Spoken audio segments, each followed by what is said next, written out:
মৰমৰ ছাত্ৰ ছাত্ৰীসকল আজি আমি ত্ৰিকোণমিতিৰ নেক্সট ক্লাছ লৈ আহিছোঁ। আজি আমাৰ 5 নম্বৰ ক্লাছ হ'ব ত্ৰিকোণমিতিৰ। আমি 4 নম্বৰ ক্লাছত ত্ৰিকোণমিতিৰ সাইন অনুপাতৰ বিভিন্ন কোণৰ মান কেনেকৈ উলিয়াই আমি দেখুৱাইছিলোঁ। আৰু যিসকল ছাত্ৰ ছাত্ৰী দেখা নাই ডিছক্ৰিপশ্যনত লিংক দিয়া আছে ত্ৰিকোণমিতিৰ গোটেইকেইটা ক্লাছত ফাৰ্ষ্ট, ছেকেণ্ড, থাৰ্ড, ফ'ৰ্থ তাতে গৈ চালে হ'ল। এতিয়া আমি কৰিম আজি 5th নম্বৰ ক্লাছ। এই ক্লাছত আমি কি কৰিম, ত্ৰিকোণমিতিৰ 6টা যি অনুপাত আছে সাইন, কস, টেন, কট, সেক, কসেক গোটেইকেইটাৰ কোণৰ ভ্যালু কেনেকৈ উলিয়াই আমি এই এখন যে তালিকা আমি পাওঁ সেই তালিকাখন কেনেকৈ আমি মুখস্থ নকৰাকৈ মনত ৰাখিব পাৰোঁ সেই টেকনিকটো আজি চাম। ফাৰ্ষ্ট যিটো আমাৰ অনুপাত আছিল আমি 4 নম্বৰ ক্লাছত কৰিছিলোঁ সেইটো আছিল আমাৰ সাইন। সাইন অনুপাতত আমি কি কি উলিয়াইছিলোঁ, 0 ডিগ্ৰীৰ ভ্যালু কেনেকৈ আমি পাব পাৰোঁ। তাৰপিছত 30 ডিগ্ৰীৰ ভ্যালু আমি কেনেকৈ পাওঁ, 45 ডিগ্ৰীৰ ভ্যালু কেনেকৈ পাওঁ, তাৰপিছত 60 ডিগ্ৰী আৰু 90 ডিগ্ৰীৰ ভ্যালু কেনেকৈ আমি উলিয়াব পাৰোঁ সেইটো আমি দেখুৱাইছিলোঁ। মুখস্থ নকৰাকৈ টেকনিকেলি আমি কেনেকৈ ইয়াক মনত ৰাখিব পাৰোঁ সেইটো আমি দেখুৱাইছিলোঁ। সাইন 0 ডিগ্ৰীৰ ভ্যালু, 30 ডিগ্ৰীৰ ভ্যালু, 45 ডিগ্ৰীৰ ভ্যালু, 60 ডিগ্ৰীৰ ভ্যালু আৰু 90 ডিগ্ৰীৰ ভ্যালু আমি উলিয়াই দেখুৱাইছিলোঁ। তো সাইন 0 ডিগ্ৰীৰ ভ্যালু কিমান উলিয়াইছিলোঁ আমি 0, সাইন 0 কিমান হয় 0 হয়, সাইন 0 কিমান হয় 0। সাইন 30 ডিগ্ৰী কিমান উলিয়াইছিলোঁ আমি, সাইন 30 ডিগ্ৰীৰ মান উলিয়াইছিলোঁ আমি হাফ, সাইন 30 ডিগ্ৰী ভ্যালু উলিয়াইছিলোঁ আমি হাফ। সাইন 45 ডিগ্ৰী উলিয়াইছিলোঁ আমি কিমান, সাইন 45 ডিগ্ৰী ভ্যালু উলিয়াইছিলোঁ 1/√2। মই ধুনীয়াকৈ কৰি পেলাই দেখুৱাই দিছিলোঁ গোটেইখিনি। সাইন 60 ডিগ্ৰী ভ্যালু কিমান উলিয়াইছিলোঁ আমি √3/2 আৰু সাইন 90 ডিগ্ৰী ভ্যালু কিমান পাইছিলোঁ আমি 1। এইখিনি মই ধুনীয়াকৈ দেখুৱাই দিছিলোঁ। এইবাৰ তাৰ পিছৰ অনুপাতবোৰ কি আহিব, সাইনৰ পিছত আমি কস পাম। তো কস কেনেকৈ মনত ৰাখিম, এইটো সাইডে আমাৰ কোণৰ ভ্যালু আৰু এইটো সাইডে আমাৰ অনুপাতবোৰৰ আমি বহুৱাই যাম, ঠিক আছে। তো জেনেৰেলি আমি এই কোণবোৰৰ ভ্যালু জানিব লাগে অনুপাতবোৰৰ, যেনেকৈ সাইনৰ 30 ডিগ্ৰী কিমান বা টেনৰ 30 ডিগ্ৰী কিমান বা কসেকৰ 90 ডিগ্ৰী কিমান হয় ভ্যালু সেইটো আমি জানিব লাগে। তো সাইনৰ পিছত আমি কি পাম, কস, ঠিক আছে, একদম ইজি। কি কৰিম আমি, সাইন 0 ডিগ্ৰীৰ পৰা আমি 90 ডিগ্ৰীলৈকে যিকেইটা ভ্যালু পালোঁ 0, হাফ, 1/√2, √3/2, 1 এইকেইটা কি হ'ব কসৰ ক্ষেত্ৰত উল্টা হৈ যাব। যেনেকৈ সাইন 90 ডিগ্ৰী ভ্যালু 1 আৰু কসৰ ক্ষেত্ৰত সেই 1টো কাৰ ভ্যালু হ'ব 0 ডিগ্ৰী ভ্যালু হ'ব, মানে কস 0 ডিগ্ৰী হৈ যাব কিমান 1, উল্টা কৰি দিলোঁ। সাইন 60 ডিগ্ৰী ভ্যালু কিমান √3/2 কিন্তু কস 30 ডিগ্ৰী ভ্যালু হ'ব, সেইটো সাইডৰ পৰা সেকেন্ড এইটো সাইডৰ পৰা সেকেন্ড হৈ যাব, তো √3/2 উল্টা কৰি দিলোঁ, ৰিভাৰ্স কৰি দিলোঁ, সেইটো সাইডৰ পৰা আমি উল্টা কৰি এইটো সাইডৰ পৰা লিখি গ'লোঁ। তাৰপিছত কি হ'ব 45টো মিডিলত, গতিকে ই ক'তো নাযায়, ই মিডিলতে থাকিব 1/√2। ইয়াৰে 2 নম্বৰ সেইটো সাইডৰ পৰা 2 নম্বৰত আহিব, হাফটো হৈ যাব ইয়াত আৰু 0টো ক'ত যাব লাষ্টত। এতিয়া আমি ভালকৈ চালে কি দেখা পালোঁ, ভালকৈ চালে দেখা পালোঁ যে 0ৰ পৰা 1 আমি লেফ্টৰ পৰা ৰাইটত গৈছিলোঁ। এইবাৰ কি হ'ল সেই ৰাইটৰ পৰা লেফ্টলৈকে কছত আহি গ'ল লেফ্টৰ পৰা ৰাইট হৈ, তো উল্টা হ'ল সাইনৰ ভ্যালু আৰু কসৰ ভ্যালু আমি এনেকৈ গম পালোঁ। সাইন আগতে দেখুৱাই দিছোঁ, সাইনক জাষ্ট উল্টা কৰি বা সোঁহাতৰটো বাঁহাতত এনেকৈ লিখি পেলাই যদি আমি যাওঁ তেতিয়াহ'লে আমি কসৰ ভ্যালু পাই যাওঁ। ইয়াৰ পিছৰ অনুপাত কি হ'ব, কসৰ পিছত আমাৰ আহি যাব 10। এতিয়া 10ত কি হ'ব, আমি এটা ফৰ্মুলা দিছিলোঁ, হয়তো ছেকেণ্ড ক্লাছত দিছোঁ মই, যে tan θ = sin θ বাই কি হয় cos θ। এতিয়া থিটাৰ মান যদি আমি কি বহুৱাই দিওঁ, tan 0 ডিগ্ৰীৰ মান উলিয়াব লাগে, তেতিয়াহ'লে কাৰ ভ্যালুক আমি ডিভাইড কৰিম সাইন 0 ডিগ্ৰী ভ্যালুক cos 0 ডিগ্ৰী ভ্যালুৰে আমি হৰণ কৰিম। এতিয়া ইয়াত ধুনীয়াকৈ ইয়াত বহুৱাও আছে, সাইনক কসেৰে ডিভাইড হোৱা যেন ইয়াত দেখুওৱা আছে, সাইন ওপৰত কস তলত। তো tan θ = যদি sin θ বাই cos θ হয়, তেতিয়া tan 0 ডিগ্ৰীৰ ভ্যালু উলিয়াবলৈ হ'লে সাইন 0 ডিগ্ৰীৰ ভ্যালুক আমি cos 0 ডিগ্ৰীৰ ভ্যালুৰে হৰণ কৰি দিম এতিয়া sin 0 ডিগ্ৰী ভ্যালু কিমান sin 0 0 cos 0 ডিগ্ৰী ভ্যালু কিমান 1 তেতিয়াহলে 0 ক যদি আমি 1 ৰে ডিভাইড কৰো কিমান পাম আমি 0 টাইম যাব সো tan 0 ডিগ্ৰী ভ্যালু কিমান হ'ব 0 হয় এবাৰ tan 30 ডিগ্ৰী ভ্যালু যদি উলিয়াও আমি tan 30 ডিগ্ৰী মানে কি হ'ব আমাৰ sin 30 degree value cos 30 degree value ৰে হৰণ কৰিম থিটা মানে কি কোণৰ মান যদি আমি 30 লৈছো সাইনৰ ক্ষেত্ৰত cosৰ ক্ষেত্ৰতো 30 হ'ব কাৰণ কাৰ ভ্যালু উলিয়াবলৈ গৈছো tan 30 degree value tan 30 degree value কিমান হ'ব ঠিক আছে tan 30 ডিগ্ৰী ভ্যালু কিমান হ'ব তো sin 30 ডিগ্ৰী ভ্যালুক আমি cos 30 ডিগ্ৰী ভ্যালু ৰে হৰণ কৰিম sin 30 ডিগ্ৰী ভ্যালু কিমান sin 30 ডিগ্ৰী হৈছে হাফ ঠিক আছে তাক কিহেৰে হৰণ কৰিম cos 30 ডিগ্ৰী ভ্যালু √3/2 √3/2 তো হৰণ কৰিলে কি হয় হৰণ কৰিলে আমি যদি পূৰণ কৰি দিও হৰণটো তেতিয়াহলে কি হয় উলটি যায় তলত থকা ভগ্নাংশটো উলটি যায় তো ইয়াত 2 তলত আছিল 2 ওপৰত যাব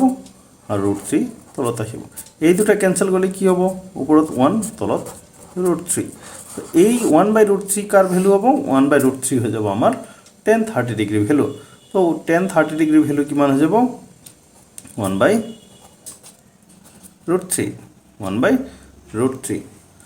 আশা কৰো সকলো ছাত্ৰ ছাত্ৰী বুজি পাইছে একদম ইজি আৰু এইখিনি ইয়াতকৈ ইজিলি আমি টেবুল মনত ৰাখিব নোৱাৰো এবাৰ কি হ'ব ইয়াত tan 45 ডিগ্ৰী উলিয়াব লাগে না তো sin 45 ডিগ্ৰী ভ্যালুক আমি cos 45 ডিগ্ৰী ভ্যালু ৰে হৰণ কৰিম sin 45 ডিগ্ৰী ভ্যালু কিমান হাফ 1/√2 আৰু cos 45 ডিগ্ৰী ভ্যালু 1/√2 তো সেম ভ্যালুক যদি আমি হৰণ কৰো তেতিয়ালে কিমান পাম 1 হয় তাৰ পিছত ঠিক তেনেকৈ tan যদি 60 ডিগ্ৰী ভ্যালু উলিয়াব লাগে তেতিয়ালে sin 60 degree value cos 60 degree value ৰে হৰণ কৰিম আমি হৰণ কৰিলে কি হ'ব ইয়াত √3/2 আছে √3/2 আৰু ই কি আছে হাফ কাৰ value cos 60 degree value half যদি হৰণ কৰো তেতিয়ালে তলত আহিব পূৰণ কৰিলে কি হ'ব উল্টা হৈ বহিব সৰি মানে 2/1 2 টু ক্যান্সেল কিমান থাকিল √3/1 that means √3 car value tan 60 degree value √3 আৰু 1 ক যদি 0 ৰে হৰণ কৰো 1 ক কিমানৰে 0 ৰে হৰণ কৰিলে ইয়াৰ কোনো ভ্যালু আমি নাপাও ইয়াৰ ভ্যালু কি হয় অনিৰ্ণেয়ক হয় ইনডিটাৰমিনেট আমি কওঁ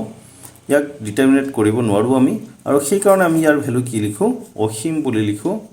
ইনফাইনাইট বুলি এই চিহ্নটো আমি দিও হয় তাৰ মানে শূন্যৰে কোনো সংখ্যাক যদি হৰণ কৰো তেতিয়াহলে ইয়াৰ কোনো ভ্যালু পোৱা নাযায় বা ইয়াৰ কোনো ভাগফল পোৱা নাযায় আৰু সেইটো কাৰণে ইয়াৰ ভ্যালু কি লিখা হৈছে অনিৰ্ণেয়ক বা অসীম বা ইনফাইনাইট বুলি আমি সিম্বলটো লিখো এতিয়া হৈ গল কাৰ value tan 0 degree 30 degree 45 degree 60 degree 90 degree হৈ গল এতিয়া আমি কটৰ ভ্যালু উলিয়াব লাগে tan ৰ পিছত কি আহিব cot ঠিক cot টু কি আছিল cot আছিল cos theta by sin theta formula কটৰ ক্ষেত্ৰত কি আছিল cos theta by sin theta tan theta যেনেকৈ sin theta by cos theta আছিল cos theta কি হৈছে সৰি cot theta কি হৈছে cos theta by sin theta গতিকে tan ৰ যিকিটা ভ্যালু ওলাব এটো কটৰ ক্ষেত্ৰত কি উল্টা কাৰণ sin theta by cos theta আছিল cos theta by কি হ'ব কি হৈছে sin theta উল্টা হৈ গৈছে sin ওপৰত ইয়াত sin তলত cos তলত ইয়াত cos ওপৰত তোমাৰ tan ৰ ভ্যালু যেটো হয় কটৰ ক্ষেত্ৰত তাৰ উল্টা হয় তো আমি উল্টা কৰি দিম গুটেখিনি কাৰ ভ্যালু tan ৰ উল্টা কৰি দিলে কি হ'ব ইয়াৰ তলত কিমান আছে 1 আছে 0 ৰ তলত একো না মানে কি আছে কোনো সংখ্যাৰ তলত একো না থাকা মানে কি আছে 1 তো 0 tan 0 ডিগ্ৰী ভ্যালু 0 তাক উল্টা কৰিলে কট পাম তো উল্টা কৰিলে মানে তাৰ তলত 1 আছে তো 1 ক আমি যদি কি কৰো উল্টা কৰি দিছি সৰি 0 ৰ তলত 1 আছে তো ইয়াক উল্টা কৰি দিলে 1/0 পাম আৰু 0 ৰে যি কোনো সংখ্যা হৰণ কৰিলে আমি কি পাও ইনফাইনাইট পাম মই অলপ আগতে দেখাইছিল তো ইয়াৰ ভ্যালু কিমান হৈ যাব ইয়াৰ ভ্যালু হৈ যাব আমাৰ ইনফাইনাইট 10 ৰ উল্টা কৰিছো ইয়াত 10 ৰ উল্টা কৰিলে কি হ'ব 10 ৰ উল্টা কৰিলে √3 ওপৰত 1 তলত গতিকে অনলি √3 হ'ব 1 ক উল্টা কৰিলে কি হ'ব 1 হ'ব এই √3 ক উল্টা কৰিলে কি হ'ব ইয়াৰ তলত 1 আছে প্ৰতিক্ৰম তাৰ মানে ইয়াৰ তলত কি আছে 1 আছে 1 টো ক'ত যাব ওপৰত √3 তলত এই ইনফাইনাইট মানে কি ইনফাইনাইট মানে হৈছে 1/0 হয় ইয়াক যদি উল্টা কৰোঁ 0/1 দ্যাট মিন্স 0 হয় ইয়াক যদি উল্টা কৰোঁ ইয়াক উল্টা কৰিলে কি হ'ব উল্টা কৰিলে 1/0 to 0/1 আৰু 0ক 1 ৰ হৰণ কৰিলে 0 টাইমছ 0 হৈ গ'ল তো cot থিটা ভ্যালু কি হৈ গ'ল ওলাই গ'ল ইয়াত যদি আমি আৰু এটা বস্তু চাওঁ ইয়াকো যদি আমি left to right to left কৰোঁ সাইন আৰু কসৰ নিচিনা ঠিক তেনেকৈ পাম tan টো যদি আমি গম পাওঁ তেতিয়া হলে cot টো আমি গম পাম ইয়াক উল্টা কৰি দিলে হয় পাই এটো ইনফাইনাইট আনিছো √3 আনিছো 1 2 না যায় আৰু 1/√3 ইয়াত নিছো 0 ইয়াত লৈছো ৰিভাৰ্স কৰিলে হয় ঠিক আছে এতিয়া আৰু বাকি থাকিল কি আৰু বাকি থাকিল আমাৰ sec আৰু cosec ঠিক আছে তো sec আৰু cosec আমি কেনে কৰিলাম এবাৰ আমি পাম sec তাৰ পিছত কি পাম cosec এইকেইটাই হৈছে আমাৰ অনুপাত ঠিক আছে এতিয়া আমি আগতে দিছিলো sin ফার্স্ট বা সেকেন্ড ক্লাস সাইনের উল্টা কি হয় cosec 1/cosec আর cosর উল্টা কি হয় 1/sec বা secর উল্টা আমি কি লিখিব পাৰো 1/cos ঠিক আছে যেনেকৈ অলপ আগতে দেখাইছিলো tan cot ৰ উল্টা তাৰ মানে tan = লিখিব পাৰি 1/cot বা cot = লিখিব পাৰি 1/tan হয় ঠিক তেনেকৈ cos sec ৰ উল্টা sec cos ৰ উল্টা sin cosec ৰ উল্টা আৰু cosec sin ৰ উল্টা এতিয়া আমি ধুনিয়াকৈ বহুৱাই দিম উল্টা কৰি দিম কেনেকৈ sec কাৰ উল্টা বুলি কৈছিলো অলপ আগতে cos ৰ ভ্যালু কিমান 1 কি ভ্যালু cos 0 ডিগ্ৰী ভ্যালু 1 তো cos 0 ডিগ্ৰী ভ্যালু যি আছে তাক উল্টা কৰিলে কাৰ ভ্যালু পাম sec 0 ডিগ্ৰী ভ্যালু পাম কাৰণ sec টো কাৰ উল্টা sin cos ৰ সো ইয়াক 1 ক উল্টা কৰিলে তো 1 পাম 1 বহুৱাই দিম আমি হয় আৰু cos 30 ডিগ্ৰী ভ্যালু কিমান আছে √3/2 তেতিয়া হলে ইয়াত উল্টা হৈ বহিব 2/√3 হৈ গল এইবাৰ cos 45 ডিগ্ৰী ভ্যালু কিমান 1/√2 তাক উল্টা কৰিলে কি বহিব অনলি √2 আৰু cos 60 ডিগ্ৰী ভ্যালু কিমান হাফ তাক উল্টা কৰিলে 2 আৰু cos 0 ডিগ্ৰী ভ্যালু কিমান 90 ডিগ্ৰী হয় সো তাক উল্টা কৰিলে সৰি cos 90 ডিগ্ৰী ভ্যালু কিমান 0 তাক উল্টা কৰিলে কি হ'ব 1/0 1/0 মানে কি 0 ৰে ডিভাইড কৰা 1 তাৰ মানে এটো ইনফাইনাইট হ'ব sec হৈ গল আমাৰ এবাৰ cosec কাৰ উল্টা sin ৰ তো ইয়াক উল্টা কৰিলে ইয়াৰ তলত 1 আছে 1 টো ওপৰত যাব 0 টো তলত আহিব গতিকে কি হ'ব এই ইনফাইনাইট হৈ যাব ইয়াক উল্টা কৰিলে কিমান পাম 2 ইয়াক উল্টা কৰিলে কিমান পাম √2 ইয়াক উল্টা কৰিলে কিমান পাম 2/√3 আৰু ইয়াক উল্টা কৰিলে কিমান পাম 1 এইবাৰ sin আৰু cosec যদি আমি sec আৰু cosec যদি আমি চেক কৰো তেতিয়া হলে কি দেখা গল এটা আনটো লেফট ৰাইট কৰি দিলে হয় ঠিক আছে সো আমি কি জানিব লাগে আমি ফাৰ্স্ট জানিব লাগে সাইনৰ টেবুল ফাৰ্স্ট কি জানিব লাগে আমি সাইনৰ টেবুল হে জানিব লাগে একদম ইজি ফাৰ্স্ট আমি সাইনৰ টেবুল জানিম হয় সাইন টো মই 4th নম্বৰ ক্লাছত লিংক দিয়া আছে তাতে চালে হল কেনেকৈ উলিয়াব লাগে অকল সাইন টো বা যদি মুখস্থ ৰাখা যায় কোনো টেনচন নাই যদি মুখস্থ ৰাখিবলৈ টান তেতিয়াহলে টেকনিক্যালি কেনেকৈ উলাইছে হেতু যদি এবাৰ চাও তেতিয়াহলে আৰু অলপ সোনকালে মনত থাকিব আমাৰ হেতু চাইলে হল 4 নম্বৰ ক্লাছত আৰু 5 নম্বৰ ক্লাছত আমি গোটেই টেবুলখন কেনেকৈ পালো হেতু আমি দেখুৱাই দিলো এতিয়া সাইন টো জানি গলো ঠিক আছে সাইনক যদি লেফট ৰাইট কৰা হয় আমি কি পাম cos বা cosক লেফট ৰাইট কৰিলে আমি কি পাম sin ঠিক আছে tan টো কেনেকৈ উলিয়াব লাগে সাইনৰ ভ্যালু cosৰ ভ্যালুৰে ডিভাইড কৰিলে সিধা আহিব